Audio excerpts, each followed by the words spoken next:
Hey amigos, ¿qué tal? Stuart here with another vlog style video. Have a bit of a chat about the goings on here in Spain, some of the things that I have been up to as well. If anyone's interested, of course. Some people in the comment section saying that they're not really interested in this type of video. Well, bad luck. Don't know why they come to the channel anyway if they're not interested in the content. Maybe some types of content, some types of other content, maybe not. But as I said, who cares? I'm putting it out and telling people what I think it's like living in this country, some of the good things, some of the bad things. Sometimes I'll complain, sometimes I'll be happy. That's just the ups and downs of everyday life, right? 21 degrees Celsius, it is 8:43 a.m. Just dropped the kids off at school, my son and his friend. Don't know whether they're going to have to start taking the bus soon, become more independent, start finding their own way to school. I'm not sure what age kids should start doing that, but my son recently turned 15. I reckon I was catching the bus to school when I was 15 years of age, but I might be wrong and things could have changed. What's been going on here in Spain over the last few days or so? The weekend, well, lots of people protesting, hitting the streets, lots of people coming out for a protest that was called by the opposition party, the Partido Popular, under the slogan democracy or mafia or something like that, or decency or mafia. Don't know the exact title of that protest, but something like 100,000 people hitting the streets in Madrid, of course. Madrid's the city that cops all of these demonstrations. There was another demonstration at the weekend as well. Vets hit the streets also, complaining about a new animal welfare law. Well, it's not really new. It came into effect, I think, last year or maybe the year before. But there are some things about the new law that the vets or the veterinary associations do not like. And they want the Ministry of Agriculture to change some things. So that's what's going on at the moment. But as I said, people hitting the streets, people protesting, people wanting to see the end, of course, of the current Spanish government, which is up to its neck in corruption allegations. But the Prime Minister has said he's not going anywhere. He's going to stick around, see out the legislature. And of course, I don't know whether opposition parties have got the support to file a motion of no confidence vote or not. Time will tell, as they say. Now, I had some response on the last video that I did. I think I said something about driving here in Spain, people not using indicators. Somebody wrote in the comment section that people in this country are terrible drivers. I'm going to put it out there right away that, in my opinion, people here don't drive worse than people in other countries. Every country has its good drivers. Every country has its bad drivers. I think it depends where you are here in Spain as well. Maybe if you're living in a big city like Madrid or Barcelona, you could be under the impression that maybe people are a little bit aggressive on the roads. They don't indicate. Everybody's out there trying to get in first. And of course, if you are not switched on when you are driving in a big city here in Spain, people will take advantage of you. And as I said, people want to get to their destinations quickly. They don't want to be stuffing around with people that are not driving well. But again, in general, I would say that people here in Spain are fairly good drivers. Sometimes people go a little bit too fast. Sometimes you get those extremes, either people going too fast or people going too slow.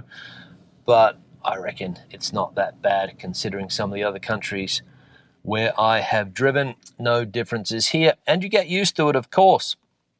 The more you drive, the more you get used to the system here, or at least in my opinion, that is.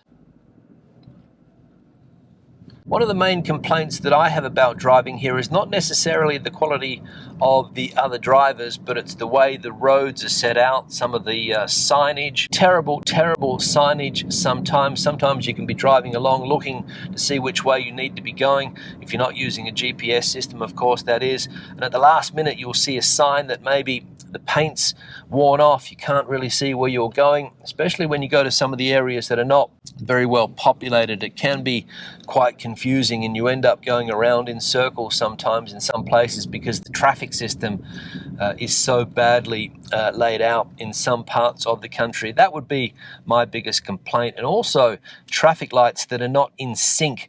You stop at one traffic light, you go 30 meters forward, you stop at another one, you go 30 meters forward again, and you stop at another traffic light. So there seems to be no regulation, no common sense when it comes to working these traffic lights out.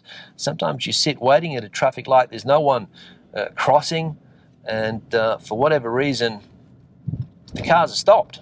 But it is what it is. Nothing much we can do about that. But so what is my plan for today? Similar to last week, I want to try and get some exercise in, take the dog for a walk. I have to go into Madrid, Spain's capital city, Spain's biggest city, drop something off. So that's what I'm going to be doing today. And I also want to talk about the anti-tourism movement, which is making a lot of press at the moment. And I think this weekend coming up, there are some protests scheduled to take place around the country. So that's what we're going to be talking about today, one of the main focuses of the vlog today. So stick around. So it's time for breakfast. I'm going to go to a bar, coffee shop, maybe have a slice of toast, maybe a croissant, cup of coffee. I'm going to a place that has recently changed hands. It's one of these bars, for whatever reason, it doesn't seem to do very well.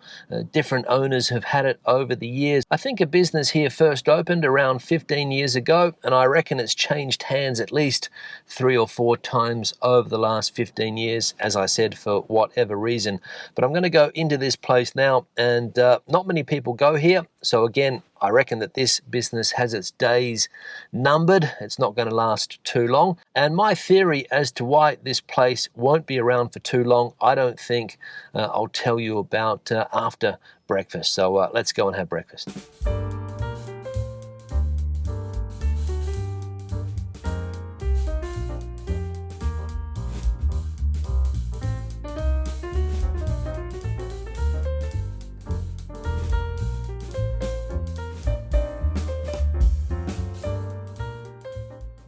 So breakfast is done and dusted, and I will say that breakfasts in this place that I have behind me are not bad. But as I said before, and judging from the amount of people that were having breakfast in that place this morning, there was only one guy sitting at the bar, and just as I was leaving, another couple came in. I don't think the business is going to last long, and one of the reasons I don't think it's going to last long is that the prices are a little bit too expensive for the area.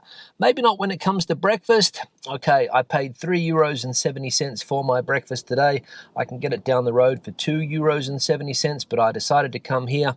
But it's the price of the other things that they've got, the other food items that seem to be a little bit expensive in my opinion. For example, we'll have a look at the menu now. I'll put it on the screen, but we're talking about nearly €10 for patatas bravas, something that in a lot of other places around here will only cost you €6 or €7, but we're getting charged nearly 10 if we have it there. Huevos rotos, another classic Spanish dish when it comes to tapas and things like that, close to €20, and around €14, I think, if I'm not mistaken. You'll see on the menu, as I said, close to €14 for a club sandwich. So the price is a little bit elevated in my opinion, especially if you compare them to some of the prices in other places around here. And it's a shame because the couple that have taken the place over, they're not from Spain, I don't think. South American people, I think, probably invested their savings in that business. Hope they go well, but my advice would be to lower the prices a bit, become a little bit more competitive, and get the prices in line with the competition in this area. In fact, there's not a lot of competition in this area, so they should be doing better in my opinion, but I could be wrong. But anyway, we'll see if the business survives. I hope it does, but you never know in today's economic climate. Now, next thing I need to do is take the dog for a walk. All right, we'll see if the little one's ready for her walk. Let's see. Let's see. We'll open the door. Hey, hey, hey, hey, hey, hey! Hey! Ready? Ready? Ready? Hey, good girl, good girl. You ready to go for a walk, little Pippi? Hey?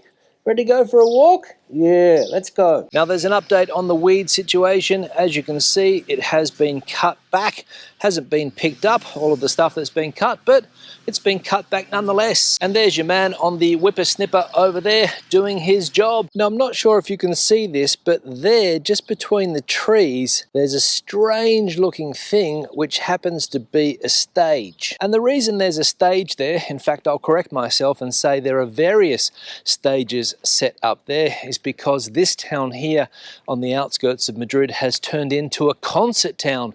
Every weekend from last weekend going forward, I think for the next 3 or 4 weeks, we have these big festivals, these big music festivals where literally tens of thousands of people come here to dance the night away and do whatever they do at these music festivals. And the reason this town is having so many festivals in recent times is because in Madrid, in the capital city, there's nowhere to have festivals. Apparently, where they were going to hold these festivals, they're having a Formula One race this year, so they had to change their plans.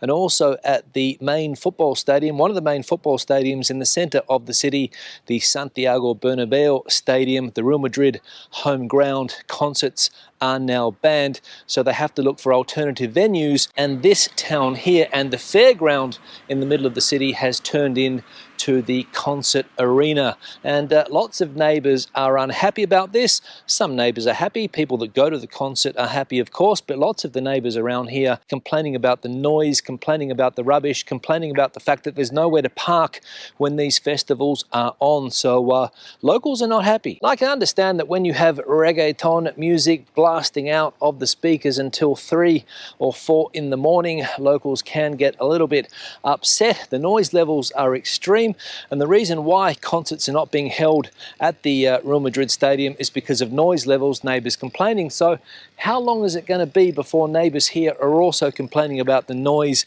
and all of those other inconveniences that I mentioned before?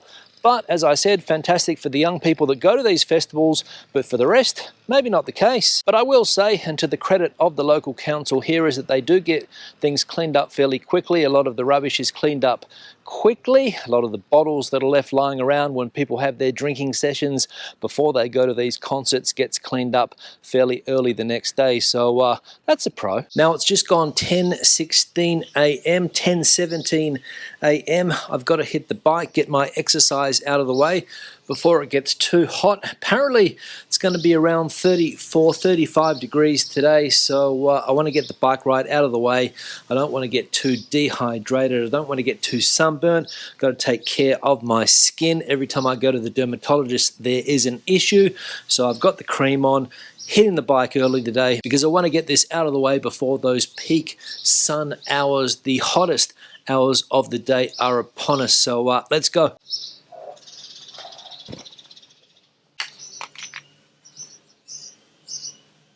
So workout finished. Let's have a look at the statistics. I'm going to say it is a hot day today, and it's going to get even hotter. So how did I go today? So total distance today, 20.61 kilometers, 1 hour and 6 minutes. 18.7 was the average speed, and 656 calories burnt, and elevation gain 219 meters. So I'm going to be honest, happy with the workout today. Now, next thing on the agenda, head into Madrid. So on my way now to the center of Madrid, I've got to head in there, drop something off at a friend's house. I did some work for him at the weekend, and the paperwork and all that type of stuff I've got to drop off to him now. And I was planning on having a chat about the anti-tourism movement, but I think I'll do that when I get back because I don't want to be chatting when I'm driving on some of these busy roads here in Madrid. So when I get this done, I'll chat about that. So stick around. So I'm in my mate's hood. I'll just turn the music off there. We'll give him a call, see where he is at, find out what's going on. If I got to take this stuff up to him, whether he'll come down soon or will be revealed. Let's see if I can find his number here. All right, here we go. Give him a bell.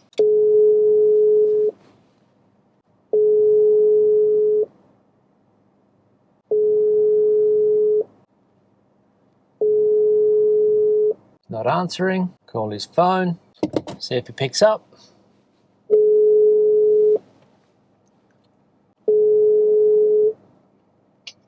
Eduardo, Where you at, dude? I'm on the bench. What bench? The bench where I was waiting for you the day we went to come and have you. I've just parked around the corner here where I parked the other day. I just don't want to pay for the parking, that's all. Of course, yeah. Are you come around here or I'll come up to you? No, I'll go. All right, here he comes. So I'll cut this vlog off and pick it up soon. So the box has been dropped off. My friend's going back to his apartment now. And I want to talk about, as I said before, this anti-tourism movement here in Spain, which coming up soon, they have one of these protests or rallies, whatever you want to call it. Groups all around Europe, I believe, are being called to the streets. Here in Spain, it's going to be the Canary Islands, it's going to be Valencia, it's going to be Malaga, it'll probably be Barcelona as well, other tourist hotspots here where some of the locals, and I'm going to say this as I always do, some of the locals are not happy about the model, the tourism model. They say it is affecting their way of life and they want to hit the streets and make tourists aware of the issue, and they're going to step up the game this year apparently. I've heard that more water pistols are going to be in use. Last year in Barcelona, some people got squirted by water pistols in the hands of these protesters while they were just sitting down having lunch. Quite an unpleasant experience, I will say. But this year, the protesters say they're going to go even further than that, not only water pistols, so we'll wait and see what happens, or more widespread use of water pistols could be what they're planning on this year.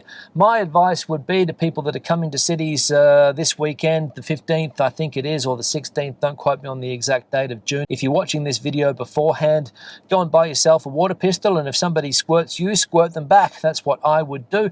No need to get violent. I don't think the protesters are going to be overly violent, as we have seen in some other protests in recent times here, but I don't think they will be violent protests. But of course, we can't have innocent tourists getting their holidays affected by a small minority that is not happy with the tourism industry here. That would be my advice. Get a water pistol, squirt them back if they come squirting at you. But anyway, it's another issue that the government has to deal with to keep this minority happy. Some people are saying that it's a radical minority. They protest about everything. They protest about this, that, and the other. And of course, tourism is their latest bugbear. But what I will say, in my opinion, is that it's a very bad look for the country of Spain, a country that has been promoting this tourism model now for decades and decades, getting close to 100 million international visitors visiting Spain, and these problems pop up. And of course, the government put it onto the list of many, many things to do to satisfy this vocal minority that doesn't like tourism, or let's say the current tourism model that Spain has. The tourism model that they would like, I don't know what it is. You'd probably have to listen to their demands, but they want to change the current model that Spain has in place. That's the issue. Now, time to go back to where I live on the outskirts of the city because I have a Zoom call. So that's the next thing on the agenda today. Now back home again, contemplating whether or not to hit the pool because, as I have mentioned, it is a hot day today. The dog's taken cover, don't know where she is. Probably won't see her until dinner time. She comes out wanting her food and then she disappears for the rest of the day because it is her way of dealing with the heat, around 33 degrees Celsius at the moment, and the pool is looking attractive. So that's what I'm going to do. I'm going to wrap this vlog up. Questions and comments, please leave them in the section below. If you have anything to add to the conversation today, if you have any input on the anti-tourism movement here in Spain, I'd love to hear your comments on it. Give the video a thumbs up if you liked it, thumbs down if you didn't. I'll see you in the next one. Hasta luego from a hot Madrid.